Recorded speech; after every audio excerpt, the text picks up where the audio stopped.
कभी सोचा है कि धूल का एक छोटा सा कण या खाने की कोई आम सी चीज शरीर में इतनी बड़ी उथल-पुथल कैसे मचा सकती है? लगातार छींकें, खुजली, त्वचा पर लाल चकत्ते, ये सब एलर्जी के जाने-पहचाने संकेत हैं। तो आज हम यही समझने वाले हैं कि हमारे शरीर का जो डिफेंस सिस्टम है, वो कभी-कभी ओवर रिएक्ट क्यों करने लगता है और इसे कंट्रोल करने के लिए कौन-कौन सी दवाएं मौजूद हैं। लेकिन हाँ, इससे पहले कि हम आगे बढ़ें, एक बहुत ज़रूरी बात। ये सारी जानकारी सिर्फ एजुकेशनल पर्पस के लिए है। यहाँ बताई गई किसी भी दवा को बिना डॉक्टर की सलाह के बिल्कुल नहीं लेना चाहिए। सही इलाज क्या होगा, ये हमेशा एक मेडिकल प्रोफेशनल ही तय कर सकता है। तो चलिए शुरू करते हैं सबसे बेसिक सवाल से। आखिर ये एलर्जी है क्या? हम सब ने ये शब्द सुना है, पर असल में इसका मतलब क्या होता है? आइए इसे एकदम आसान भाषा में समझते हैं। देखिए, सीधी सी बात है।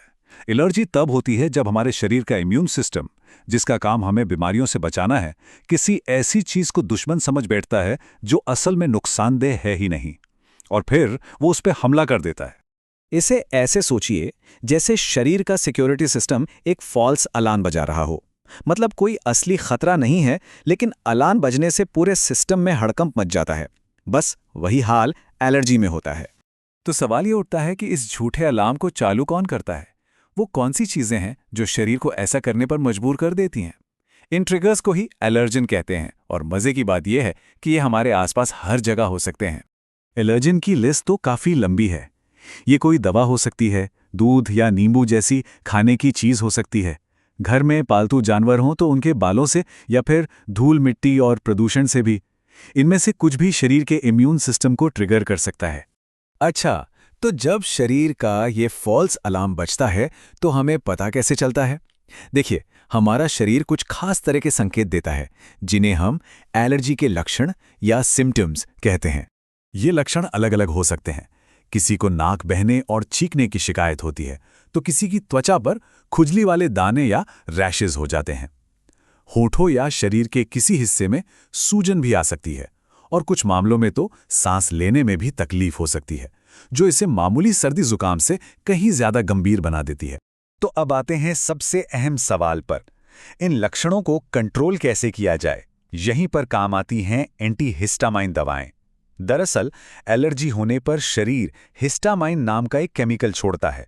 इसी की वजह से खुजली, सूजन जैसे लक्षण दिखते हैं। एंटीहिस्टामाइन दवाएं इसी हिस्टामाइन को ब्लॉक कर देती हैं।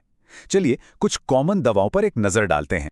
सबसे पहले बात करते हैं क्लोरफेनिरामाइन की। ये एलर्जी की सबसे पुरानी और जानी मानी दवाओं में से एक है। खुजली, बहती नाक या आंखों से पानी आने जैसे जो क्लासिक लक्षण होते हैं, उनमें इसका इस्तेमाल होता है।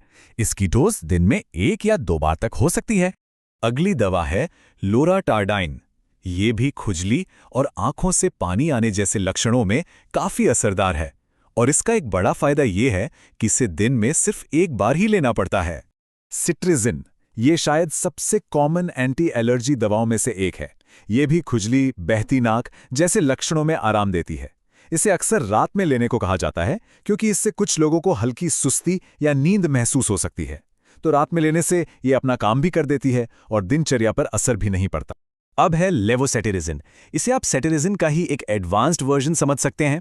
ये खास तौर पर लगातार आने वाली छींकों और स्किन पर होने वाली रेडनेस या लालिमा पर बहुत असरदार मानी जाती है, और इसकी डोज भी कम होती है, सिर्फ 5 मिलीग्राम। फेक्सोफेनेडाइन एक और पॉपुलर ऑप्शन है जो खुजली और छींकों से राहत देने में मदद करता है। इसे भी अक्सर रात में सोते समय लेने की सलाह दी जाती है, क्योंकि कुछ दूसरी एंटीहिस्टामाइन दवाओं की तरह ही इससे भी थोड़ी सुस्ती आ सकती है। बिलास्टाइन भी इसी कैटेगरी की एक और दवा है।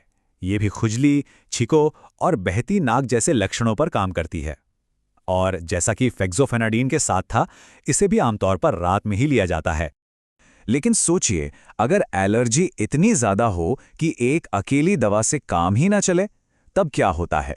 ऐसे मामलों में डॉक्टर अक्सर 2 दवाओं का कॉम्बिनेशन इस्तेमाल करते हैं, ताकि असर ज्यादा और बेहतर हो।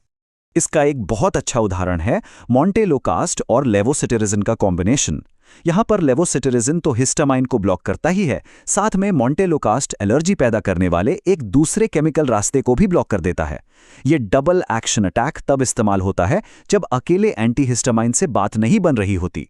तो हमने इन सभी दवाओं के बारे में जान तो लिया, लेकिन अब हम उस सबसे ज़रूरी बात पर आते हैं जिसे कभी भी किसी भी हालत में नहीं भूलना है। ये सारी जानकारी सिर्फ ज्ञान बढ़ाने के लिए है, इलाज करने के लिए नहीं। एलर्जी के लक्षण दिखने पर इंटरनेट से पढ़कर या किसी से सुनकर खुद से दवा लेना बहुत खतरनाक हो सकता है। हमेशा एक क्वालिफाइड डॉक्टर से मिले, क्योंकि सिर्फ वही सही तरीके से जांच करके सही इलाज बता सकते हैं। हमेशा याद रखें, किसी भी बीमारी के बारे में जानकारी हासिल करना सेहत की तरफ पहला कदम जरूर है, लेकिन सही इलाज के लिए किसी प्रोफेशनल से सलाह लेना ही सबसे जरूरी और अगला कदम है। तो जागरूक बनिए और सुरक्षित रहिए।